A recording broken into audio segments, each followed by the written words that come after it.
Esse aqui é o Sandero 2020, como muitos de vocês viram nas fotos que vazaram aí pela imprensa em vários veículos, inclusive o Flatout e o Autoline. Esse carro ele já está com 5 anos no seu ciclo de produto, então é natural aí que em algum momento, no caso aqui para o modelo 2020, aconteça uma atualização de estilo, né? O famoso facelift. A gente já vai entrar nos detalhes que tem algumas atualizações importantes fora a parte visual, mas é um modelo ainda de segunda geração, ou seja, com a plataforma M0 da Dacia, né? E preserva inclusive os mesmos motores, né? A família SCE 1.0 3 cilindros em linha e 1.6 4 cilindros em linha que foram introduzidos para os modelos 2017. De todas as novidades que o Sandero 2020 tem, a gente vai apresentar para vocês, duas são absolutamente fundamentais. Aconteceram uma série de melhorias na parte de segurança, que a gente vai detalhar daqui a pouquinho, e a introdução do famoso câmbio CVT, né, de relações continuamente variável, finalmente chegou aqui para a linha Sandero. E isso deixa o carro mais competitivo, especialmente na faixa superior, ali dos modelos mais completos, na faixa de R$60 mil para cima. Sendo o Logan a versão sedã do Sandero, ele também foi atualizado da mesma forma. Mas a gente vai se focar aqui só no Sandero por uma questão de volume de mercado, né? Historicamente, o Sandero sempre vendeu na proporção 2:1 em relação ao Logan, então faz sentido a gente pegar o Sandero, e não só o Sandero, mas o Sandero com a novidade mecânica que é o câmbio CVT. Mas antes da gente começar a apresentar o carro, duas dicas. Acesse aí o classificadosautoline.com.br e lá você consegue encontrar mais de 10 mil ofertas, tanto do Sandero quanto do Logan, variando aí num espectro imenso de valores de 12 mil a 63 mil reais. E a segunda dica é, se você está acompanhando a gente no canal, mas não é assinante ainda, por favor, aperte aquele botão ali de assinar o canal, aquele botãozinho vermelho, isso ajuda bastante a gente a crescer aí o canal e poder trazer cada vez mais produções bacanas para vocês.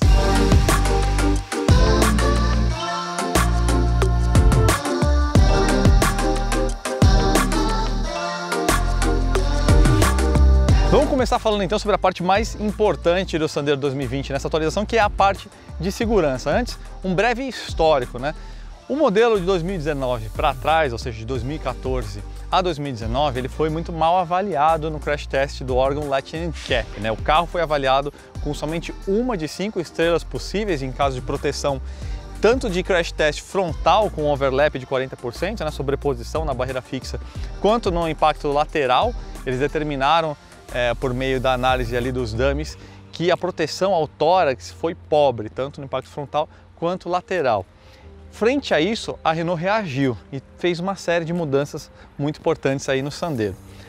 O painel corta-fogo, que é essa parte de lataria que separa, que isola, né, o compartimento do motor da cabine, do habitáculo, é uma peça totalmente nova. Além disso, eles adotaram uma série de outros reforços localizados para deixar a estrutura mais estável. No total, a gente tem aí 14 quilos a mais no veículo desses reforços estruturais, mas não parou por aí. Agora, todos os Sanderos possuem 4 airbags, ou seja, os 2 frontais, que são os que a lei determina, né? Mas a gente também tem 2 airbags laterais que vão ajudar muito aí na segurança no caso de um impacto lateral. Mas não para por aí. A gente vê ali atrás, isso é uma coisa muito bacana que a Renault tomou frente, que é o fato de a gente ter agora 3 encostos de cabeça e 3 cintos de segurança de 3 pontos para todos os ocupantes. E além disso, para crianças também, a gente tem agora Isofix e Top Tether no sistema de fixação de cadeirinhas. Então isso é realmente uma coisa muito bacana. De forma geral, o carro deu uma bela evoluída na parte de segurança. Tem mais um item de segurança que a gente chama de segurança ativa, né? Os recursos de segurança que evitam um acidente, que os carros com câmbio CVT adotaram, que é o controle de estabilidade, um negócio muitíssimo bem-vindo para carros dessa categoria. E ela chegou justamente por um motivo, uma coisa que a gente não esperava, mas agora a gente descobriu. Todos os carros com câmbio CVT, eles são 40 centímetros, 40 milímetros mais altos do que os modelos de transmissão manual. E isso aconteceu porque essa transmissão CVT ela é um pouco mais alta, um pouco mais volumosa para baixo. Então, para manter um vão livre dentro do que a Renault considera como seguro, né, para o carro não ter nenhum tipo de contato mecânico com o asfalto, eles elevaram o carro. E aí com isso o centro de gravidade fica mais alto, o carro balança um pouquinho mais. Eles, é lógico, recalibraram os amortecedores e molas, mas não tem jeito, com a física impera, né? Então mais alto o centro de gravidade, o carro fica um pouquinho mais instável. Então esse é o motivo principal, ao meu ver, ao meu entendimento, para eles terem adotado o controle de estabilidade somente nos veículos com CVT. Outra novidade aí para o modelo 2020 do Sandero é que mudou todo o line-up, né? As versões, o cardápio de versões possíveis do Sandero agora mudaram. Eles seguem agora a mesma lógica adotada no Kwid, então rolou uma enxugada no volume de versões, que eram 8 e agora passaram a ser 4. Então um detalhe importante aí nessa história, que o Stepway deixou de ser Sandero e virou um modelo à parte, sem o Sandero no nome. E o Stepway sozinho, ele já se desdobra em 3 versões possíveis, mas vamos aqui se concentrar no Sandero. Tinha 8 versões, agora são só 4, então a versão de entrada é a Life, ela é somente 1.0 manual, aí acima dela a gente tem a Zen, que se desdobra em todas as configurações mecânicas possíveis do Sandero normal, ou seja, 1.0 manual, 1.6 manual e 1.6 com câmbio automático CVT. Acima da Zen a gente tem esse carro aqui, que é a Intense, que traz uma série de equipamentos a mais, que a gente está colocando na tela aí para vocês verem. E aí acima dessa daqui a gente tem 2 modelos, né, que seria o Stepway, que não é mais um Sandero, né, e a versão RS 2.0, a esportiva aí, tão bem conhecida, desenvolvida pela Renault Sport. Então vamos dar uma olhadinha agora no trabalho que o pessoal do estúdio de design da Renault da América Latina realizou no Sandero. Como eu falei na introdução, é um carro que já tem 5 anos nas costas nessa geração aqui, né? Então esse trabalho todo de redesign teve basicamente aí 2 missões: atualizar o design, isso fica bem claro na traseira, que a gente já vai falar, e dar uma refinada, isso fica mais claro na dianteira, daqui a pouco a gente fala sobre ela. Vamos começar aqui falando sobre a traseira, já que eu toquei no assunto. Bom, aqui pessoal, a mudança óbvia, mais visível, é a questão das lanternas, né? Então a gente tem essa extensão que agora se projeta aqui na tampa, né? E ela é toda nova, não só por causa dessa presença desse elemento óptico aqui, que acende inclusive, como também pelo reposicionamento desse logotipo aqui da Renault, que subiu e criou esse volume aqui. É um logotipo funcional, na verdade, você aperta aqui no meio agora para você abrir a tampa do porta-malas. Era uma coisa que os donos do Sandero reclamavam, porque você era obrigado a enfiar a chave para conseguir abrir o porta-malas estando aqui com o carro destrancado, né? Aqui embaixo também aconteceram algumas mudanças, o para-choque é novo, a gente tem esse elemento todo aqui preto, né, que faz essa conexão com as molduras aqui nos paralamas aqui, nessas versões aqui, como o caso da Intense, tá?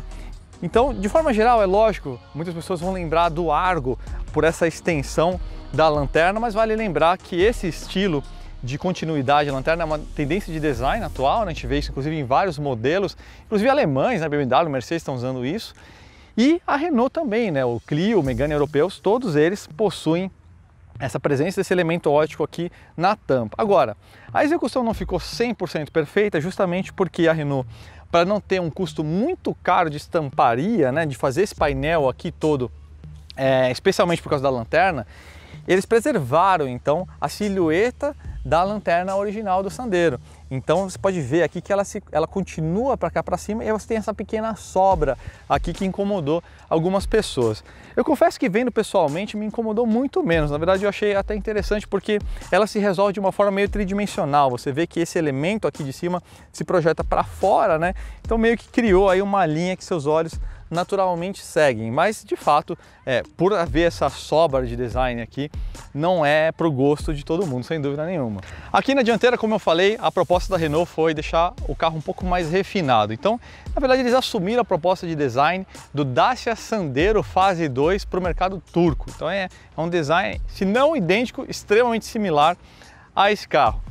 De fato é mais refinado, ele tem uma série de elementos cromados a mais e tem até uma extensão aqui dessa régua que começa aqui cromada e ela se estende aqui por dentro, né? Uma tendência de design que a gente tem visto também, essa questão da grade continuar de certa forma dentro do elemento óptico. E agora a gente tem essa assinatura aqui de LEDs, né? Em forma de C, que aí deu uma bela sofisticada. Grade totalmente nova, para-choque novo também. De forma geral, aí realmente deu uma bela refrescada aí no Sandero, a dianteira nova. Aqui dentro a gente não teve nenhuma grande revolução. Estruturalmente o interior do Sandero permanece o mesmo, mas aconteceram uma série de mudanças que alteraram aquilo que a gente chama de qualidade percebida. Os 2 principais elementos de maior destaque de mudanças aqui no Sandero, primeiro está no banco, que realmente mudou bastante, ficou uma peça bonita, muito legal mesmo. Eles inclusive aproveitaram um pouquinho da lição do Onix, né? Então a gente tem o emprego aqui de 2 tecidos diferentes, 2 tipos de materiais diferentes, né? A gente tem aqui esse nas abas laterais aqui, meio que com essa textura meio de redinha assim, e essa imitação aqui de couro levemente aveludada. Na verdade, vejo agora que a gente tem 3 materiais diferentes aqui, então realmente é um banco que ficou bem mais sofisticado, aí traz uma percepção de qualidade muito bacana. E a outra peça é o volante, a peça aí que está sempre em contato com as mãos do motorista, então é muito importante que você tenha uma sensação de qualidade no momento que você toca. Eles adotaram aqui o volante utilizado também no Dacia Sandero desde 2017, lá na Europa, né? Modelo fase 2, como se chama, né? Eles adotaram o interior escuro nessa parte superior, aqui da linha de cintura para cima, né? Seguindo aí os mesmos componentes utilizados no Sandero RS Racing Spirit. Seguindo aí a linha do Onix, eles adotaram molduras cromadas nas saídas de ventilação.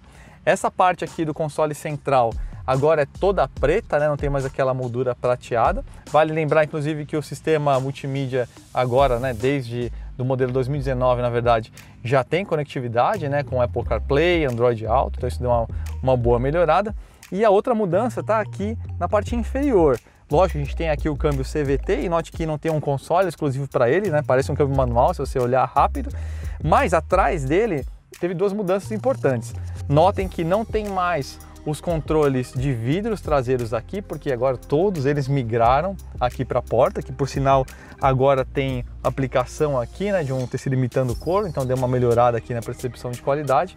E outra coisa que agora a gente tem avisos luminosos dos cintos de segurança presentes ou não, né? Então, uma vez que tem aqui alguém nos bancos da frente, ele acende essa luz aqui no meio do painel indicando que tem alguém em um desses bancos sem o cinto de segurança. Espaço traseiro é um dos pontos fortes do Sandero. Esse carro tem 2,59 de entre-eixos, é o maior entre-eixos da categoria, né? Então o entre-eixos é maior que do Polo, do Yaris, HB20, de todo mundo, do Argo. Vou colocar na tela aí para vocês compararem. Então realmente o espaço para as pernas é muito bom para um veículo dessa categoria. Eu não fico na dúvida, para ser franco contigo, se ele chega a ser mais espaçoso que o Polo, que embora o entre-eixos seja maior, às vezes uma questão de projeto e aproveitamento de espaço pode dar uma diferençazinha, mas o fato é o seguinte: ângulo de encosto é muito bom, espaço para as pernas está muito bom também, eu não preciso, desculpem, abrir as pernas, eu consigo ficar aqui com as pernas fechadas de uma maneira bem confortável, então é um espaço traseiro muito bom e a convivência agora ficou melhor, né, com essa adoção de 3 encostos de cabeça, cinto de 3 pontos para todo mundo, top tether isofix, então de forma geral a habitabilidade, né, como a gente chama, do espaço traseiro melhorou bastante. Agora vou dar uma olhadinha no porta-malas, que é outro ponto forte do Sandero. Agora que esse sistema de abertura ficou bem melhor, né? Bem mais prático, não precisa mais colocar a chave ou pegar a chave e apertar para você destravar e abrir o porta-malas. É o maior porta-malas do segmento, não é por uma margem grande, a gente tem 320 litros aqui. Polo, HB20, Etios, esses carros aí estão todos na casa dos 300 litros. Então tem uma diferençazinha positiva aqui. Mas o que a gente quer realmente saber é como que ficou o Sandero, tanto com esse ganho de altura, quanto com o câmbio CVT. E vamos descobrir isso agora mesmo.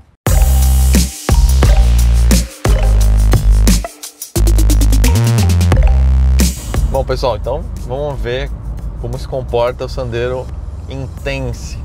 Essa versão é só o motor 1.6, lembrando. Esse motor 1.6 é o famoso SCE, né, família nova de motores, foi introduzido em 2017, é Smart Control Efficiency. Na verdade é um novo nome que deram para um projeto de motor do grupo Renault-Nissan, né? Na Renault ele é conhecido pelo código H4M e na Nissan HR16. Embora ele não seja downsized, né? Não tenha turbo nem injeção direta, é um motor que tem uma série de recursos interessantes. Você tem um bloco cabeçote de alumínio, aliás, esse motor sozinho ele já é 30 kg mais leve que a geração anterior, né, de 2016, ano modelo 2016 para baixo. Considerando aqui, já começando a entrar no assunto de como que ele conversa com o câmbio, em relação ao consumo, assim, eu não estou impressionado. A gente está numa média tranquila aqui, né, sem trânsito, um pouquinho de cidade a gente pegou, mas sem trânsito.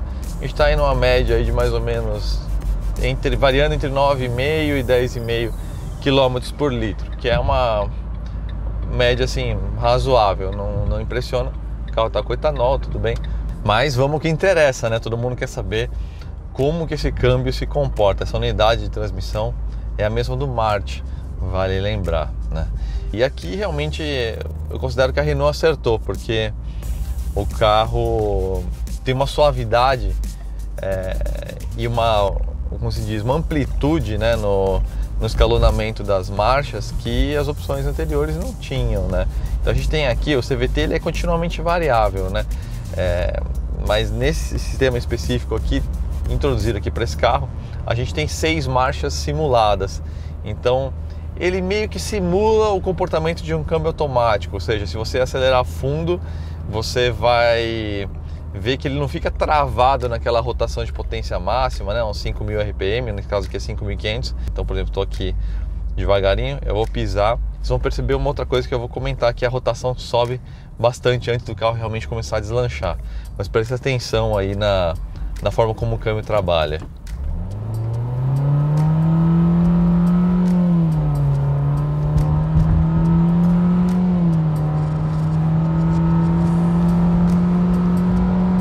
Aqui entrou. Então vocês viram, né? A gente fez aí 3 trocas de marcha, né? Operadas aí pelo sistema de simulação da transmissão CVT. Então isso dá uma percepção, assim, menos incômoda, especialmente na parte do barulho, né?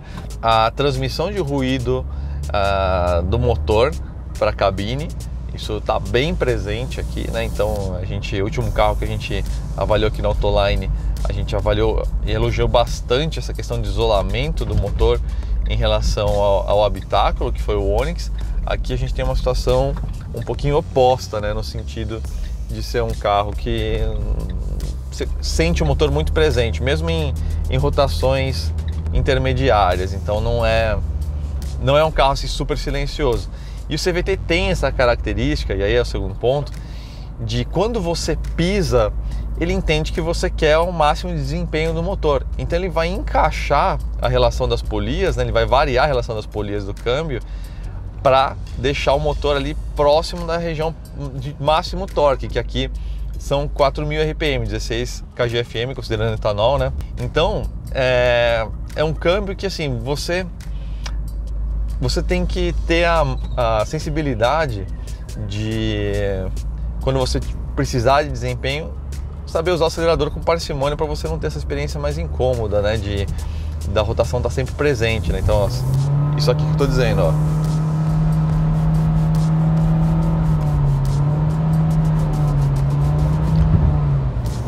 Propositalmente, eu estou variando a pressão aqui no pedal para vocês entenderem como que é o mau uso do CVT, né? Uma coisa só que eu acho que poderia ser um pouquinho melhor calibrada é só essa questão de quando você realmente faz a demanda, você pisa fundo, né, o kickdown, eu sinto que tem um pequeno atraso, vamos dizer assim, na resposta, né? Tanto que na resposta do pedal do acelerador, quanto em relação à atuação do câmbio, né? Então você pisa, aí ele começa a subir o giro, aí ele começa a andar. Então é meio que uma coisa em 3 etapas, que ele vai explicar na prática, presta atenção.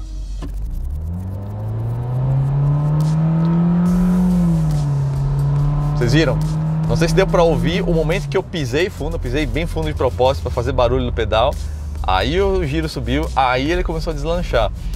Então essa é uma característica só que eu acho que poderia ser um pouquinho melhor essa calibragem, e eu te explico até por que eles fizeram dessa forma, economia de combustível, né?